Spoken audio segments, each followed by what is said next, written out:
Vamos diretos ao assunto com Rodrigo Saraiva, deputado da Iniciativa Liberal e vice-presidente da Assembleia da República, numa altura em que no Parlamento se vivem por estes dias uma longa maratona na aprovação a linha das mais de 2.000 propostas de alteração ao Orçamento de Estado. Boa tarde, Rodrigo Saraiva. Das mais de 2.000 alterações propostas, a Iniciativa Liberal é responsável por 50. Qual é a marca que os liberais querem deixar nesta fase do debate orçamental? Ou, por outras palavras, qual a proposta que consideram mais importante aprovar?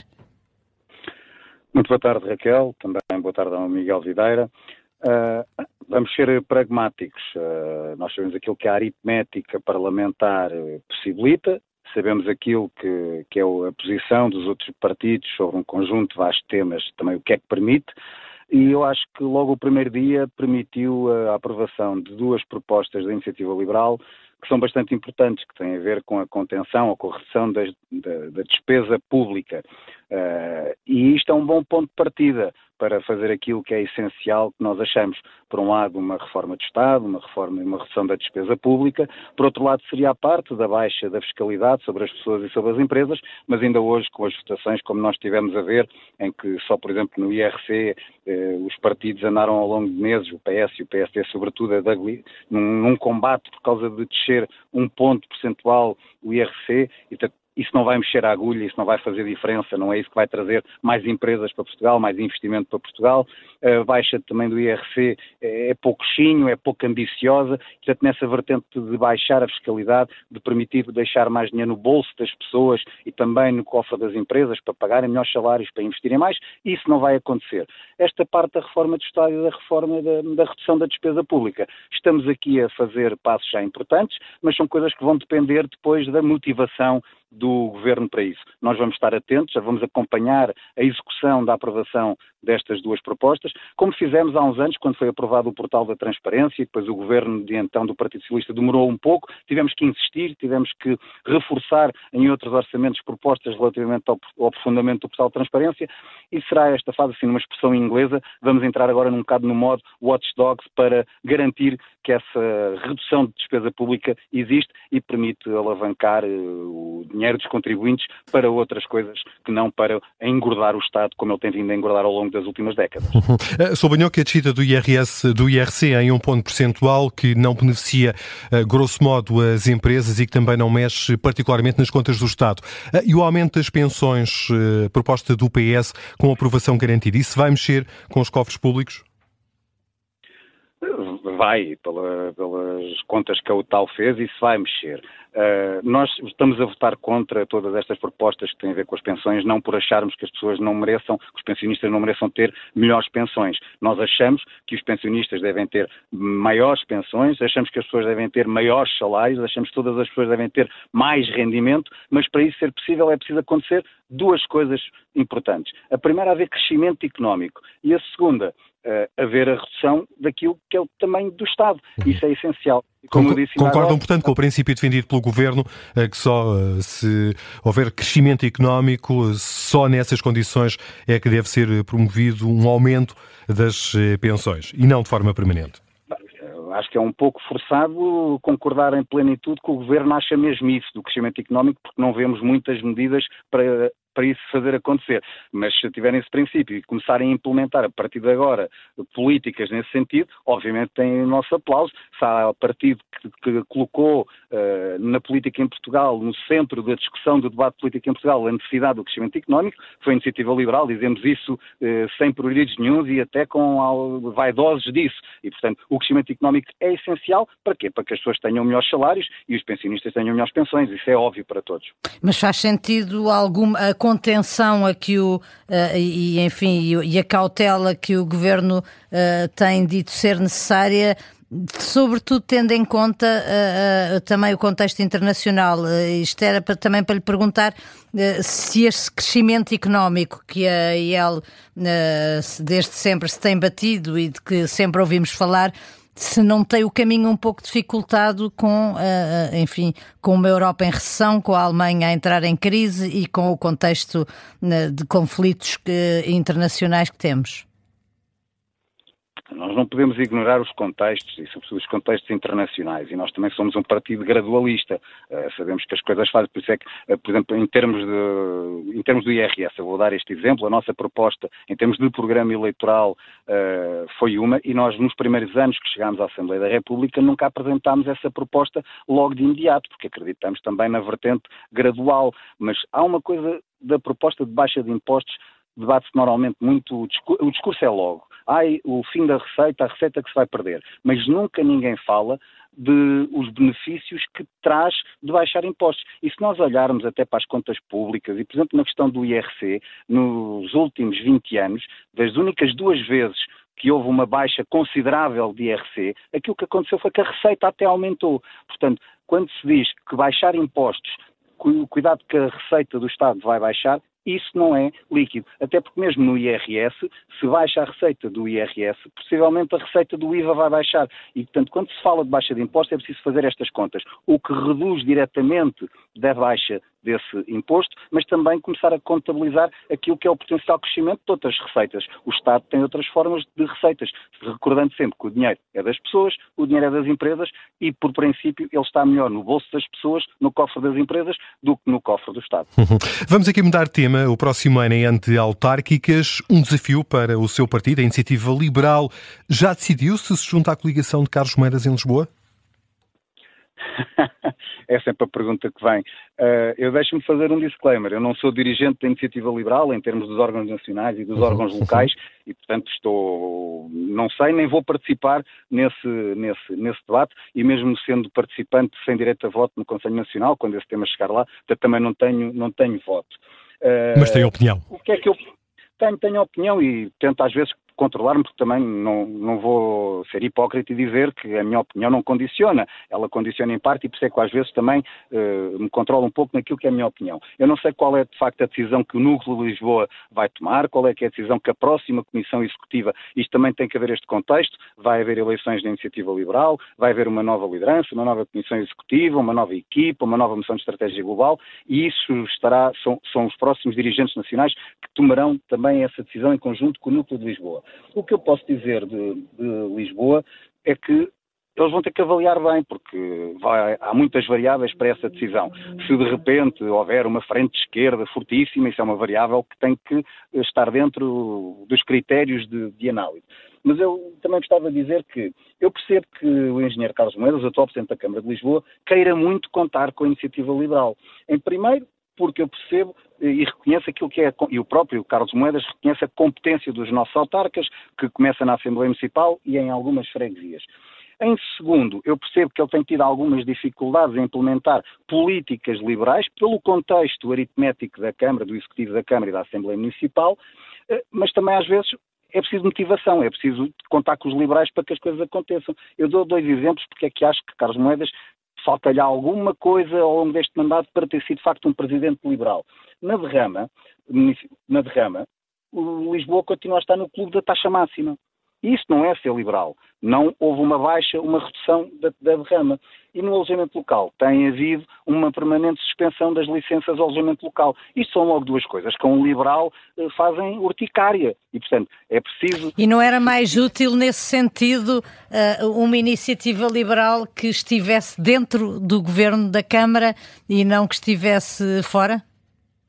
Eu também posso dizer que é possível a Iniciativa Liberal estar dentro do Governo da Câmara, ou seja, no Executivo, indo por si só às eleições. Isso é possível, é o sistema eleitoral que nós temos. Portanto, no próximo mandato, havendo vereadores da Iniciativa Liberal, indo a Iniciativa Liberal por si... Foi um objetivo que nas últimas eleições não conseguiram. Não era objetivo a eleição do vereador, e eu acho que há uma coisa também. A Iniciativa Liberal, como qualquer partido, embora há outros partidos que acham que são donos dos votos, a Iniciativa Liberal não acha que é dona dos votos. E nas últimas autárquicas, o que o eleitorado liberal, não é eleitorado da Iniciativa Liberal, o que o eleitorado liberal demonstrou é que sabe muito bem distinguir os boletins de voto. Tanto que houve cerca de 15 mil que votaram na Iniciativa Liberal na Assembleia Municipal, e depois só houve 10 mil que votaram na Câmara. Portanto, houve 5 mil liberais que garantiram a eleição de Carlos Moedas como Presidente da Câmara de Lisboa. É claro que chegando ao fim de 4 anos, vendo que a derrama não baixou e que o alojamento local continua suspenso, se calhar não voltarão a repetir esse voto se a Iniciativa Liberal não estiver dentro dessa nova candidatura. E esse deve ser um objetivo para as próximas eleições autárquicas, a eleição de pelo menos um vereador? Não só em Lisboa, acho que a Iniciativa Liberal... Mas em Lisboa, no caso concreto de Lisboa. Nestes últimos anos tem feito um crescimento considerável. Aliás, é o único partido que em todas as eleições de âmbito nacional tem crescido. É o único partido, até às europeias, e, portanto, nas autárquicas deve também continuar a ter o objetivo de crescer ao longo do país, em mais municípios, e sim, em Lisboa, acho que temos que almejar, temos que ter essa ambição. Aliás, Rui Rocha tem demonstrado que é um líder ambicioso, tem posto objetivos ambiciosos, uns são alcançados, outros ficam aquém, mas, em primeira instância, temos que ter ambição e pôr objetivos ambiciosos. Eu acho que a Iniciativa Liberal deve ter o objetivo de entrar no Executivo Municipal da Câmara Municipal de Lisboa, como é óbvio. Rodrigo Saraiva, junto à questão de Lisboa, também a questão do Porto, porque nas duas cidades se coloca, no fundo, a questão de se estas câmaras podem ou não voltar para as mãos do Partido Socialista, ainda que em coligações alargadas de esquerda. E é por isso que alargo também a questão ao Porto, para saber se, à semelhança de Lisboa, esta também pode ser uma hipótese em que a Iniciativa Liberal possa concorrer em coligação com uma candidatura mais abrangente no Porto, que envolva os partidos da AD. Sim, acho que o núcleo do Porto, quando no momento que tiver a tomar a sua decisão, uma das variáveis é essa, é que se há uma frente de esquerda ou não, quem é que serão os candidatos, quer do Partido Socialista, quer até do próprio PSD. As pessoas às vezes também demonstram logo, dão garantias de que se os programas vão ser um pouco mais liberais ou não. E, portanto, são um conjunto de variáveis. As decisões autárquicas de ir sozinhos, de ir coligados, ou mesmo depois das eleições, de haver coligação ou não, como nós tivemos no caso das legislativas, nunca são decisões fáceis para ninguém, são decisões com muitas variáveis. Eu estou certo que o núcleo do Porto, e depois em conjunto com os órgãos nacionais, tomarão uma boa decisão, e aquela que faz sentido para quem está no Porto, porque eles também conhecem melhor o terreno, o sentimento das pessoas. Eu, com 300 km de distância, não quero arriscar muito mais do que isto. Vamos falar também um pouco sobre a vida interna da Iniciativa Liberal, que tem tido algumas divisões, sobretudo desde que Rui Rocha assumiu a liderança. No próximo congresso chegou a estar anunciado um outro candidato à liderança, Tiago Maia Gonçalves, que entretanto se viu envolvido num processo que o afastou. Que dano fez à Iniciativa Liberal a revelação de que o ex-candidato presidencial do partido esteve envolvido na falsificação de assinaturas numa autarquia do Porto? Tal como o Rui Rocha, o nosso presidente, já disse, não vamos ignorar que pode haver algum impacto negativo na Iniciativa Liberal desse acontecimento. Mas eu acho que quer o Rui Rocha, quer a Iniciativa Liberal, em termos de órgãos nacionais e também do Grupo de Coordenação Local do Porto, tomaram a atitude rápida e, como o Rui Rocha disse, aquilo que depois vai fazer diferença é a forma como as instituições, neste caso o Partido de Iniciativa Liberal, lidou com a situação. Portanto, eu acho que lidou da forma correta, e neste momento agora decorre, em termos políticos, um processo no Conselho de Jurisdição, é o tempo do Conselho de Jurisdição. Também sabemos que em termos públicos decorre um processo no Ministério Público, também deve decorrer, e não tenho muito mais a acrescentar do que isto, porque acho que aquilo que tem sido a posição e aquilo que Rui Rocha tem transmitido tem sido o adequado e o correto. Rodrigo Saraiva, estava aqui, troquei-lhe o apelido com o apelido de Maia Gonçalves. Rodrigo Saraiva, agora que Maia Gonçalves está afastado de uma hipotética corrida, enfim, ao disputa eleitoral com Rui Rocha na próxima convenção dos liberais, começa a surgir um nome de Carlos Quintas, que foi também por poucos dias candidato à Câmara de Lisboa pela Iniciativa Liberal e que entretanto se afastou porque estava envolvido num processo pelo qual teve que responder em tribunal, do qual já está livre, e ele pode ser efetivamente agora alguém a desafiar a liderança de Rui Rocha na Iniciativa Liberal. Isto significa que há mal-estar interno com a atual liderança? Não foi só no nome que referiu que a Raquel se enganou. Sim, é Miguel Quintas. Sim. Depois na contextualização disse algumas coisas que não são exatamente verdade, mas eu sobre a questão da convenção da Iniciativa Liberal, acho que vou repetir aquilo que disse ao vosso colega Miguel Viterbo Dias há cerca de um mês no programa Sofá no Parlamento, quando ele me perguntou do caminho para a Convenção da Iniciativa Liberal.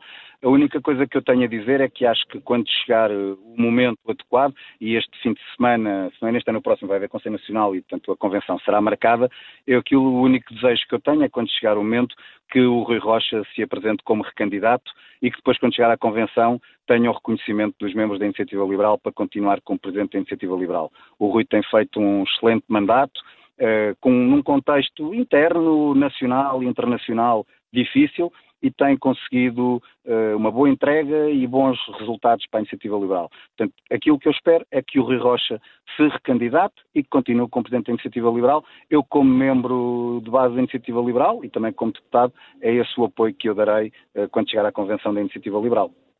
Ainda temos sensivelmente 2 minutos e meio para esta entrevista. Vamos às presidenciais. A Iniciativa Liberal deve ter um candidato próprio, sendo que não pode nascer naturalmente do interior do partido, são candidaturas unipessoais, ou desta vez vão optar por olhar para uma das candidaturas que já se começa a perfilar, e são muitas?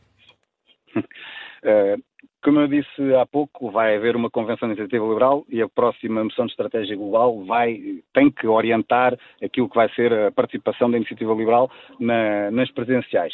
À luz ao dia de hoje e à luz daquilo que nós vamos sabendo, das muitas movimentações e das muitas notícias que vão saindo, eu acho que a Iniciativa Liberal está muito confortável, porque a Iniciativa Liberal tem a sua liberdade, tem a sua autonomia estratégica e neste momento acho que pode optar com grande tranquilidade por ficar à margem do processo, por apoiar algum candidato que venha a aparecer, ou por não apoiar, ou por apresentar incentivar um próprio candidato, membro da Iniciativa Liberal ou um liberal reconhecido. Mas não apoiar nenhum candidato é uma hipótese? Eu acho que é, porque, como eu disse há pouco, os partidos não são donos dos votos. Ainda ontem ouvi André Ventura na SIC a fazer uma ameaça. Quem recusar o apoio do Chega perde logo 1 milhão de votos. Quer dizer, a Iniciativa Liberal não se acha dona dos votos. Se o André Ventura se acha dono de 1 milhão de votos, é uma perspectiva, mas demonstra também, é mais uma diferença entre estes dois partidos. A Iniciativa Liberal não é dona dos votos, portanto, e numas presenciais em que parte do pressuposto que tem que haver uma pessoa, um português, uma portuguesa, com vontade, com mais de 35 anos, com vontade para ser candidato, isso é que importa, não é os partidos que têm que obrigar alguém a ser. E eu não vou fugir ao tema Gouveia e Mel, que é Exato, era a pergunta seguinte que tínhamos aqui para lhe fazer. Pronto, é porque Gouveia e Mel já não é um elefante na sala, quer dizer, está completamente presente. Eu sou de uma minoria que talvez conheça melhor o almirante Gouveia e Mel, porque sendo deputado na Comissão de Defesa, tenho a oportunidade de ter algumas interações com ele, em audições à porta aberta, em audições à porta fechada, e permite. E deixe-me dizer que eu tenho a melhor das impressões do almirante Gouveia e Mel enquanto chefe-maior da Armada. Acho mesmo, e não tenho a melhor das opiniões. Depois há aqui 2 questões que dão... Uma pessoa fica um bocado na dúvida do que achar de uma candidatura do almirante Gouveia e Mel. Em primeiro, porque desde 1982 que Portugal tomou uma decisão que foi tirar os militares da política. Deixámos de ter uma democracia tutelada. E, portanto, não se espera. Aliás, se o nosso Presidente da República é o Comandante Supremo das Forças Armadas, é numa lógica de ser um civil, que é o chefe, que é o Comandante Supremo das Forças Armadas, e não depois ser um militar que tutela as Forças Armadas. Mas qualquer cidadão, e portanto, se o almirante Gouveia e Mel deixar de ter almirante, se deixarmos de referir a ele como almirante e passar a ser apenas Gouveia e Mel, que passa a ser um cidadão, quer dizer, ele tem todos os seus direitos e pode ser candidato. E é uma pessoa com qualidades e se calhar com defeitos. Mas qualidades e defeitos que talvez muitos portugueses ainda não conheçam. E esse é que será o desafio de Gouveia e Mel, que é, se de facto viesse a saber, e a confirmar-se que ele é candidato a Presidente da República, vai ser uma oportunidade para todos o conhecermos melhor, porque há muita coisa que nós não conhecemos, sobretudo o seu pensamento político e aquilo que acha, e o que é que acha da função de Presidente da República, que não é uma função de sumenos. A Iniciativa Liberal acho que está mesmo muito tranquila a assistir ao desenrolar deste caminho, e depois os candidatos à Iniciativa Liberal na Convenção, na sua moção de estratégia global, é que terão que apontar o caminho para os membros depois votarem nessa moção. Rodrigo Saraiva, já ultrapassámos o nosso tempo, mas só mesmo em 10 segundos. Admite que a Iniciativa Liberal possa vir a apoiar a candidatura de Henrique Gouveia e Mel? Acho que já disse tudo o que tinha a dizer. Aqui não vou condicionar. Obrigado, Rodrigo Saraiva, deputado, vice-presidente da Assembleia da República. Esteve no Direto ao Assunto.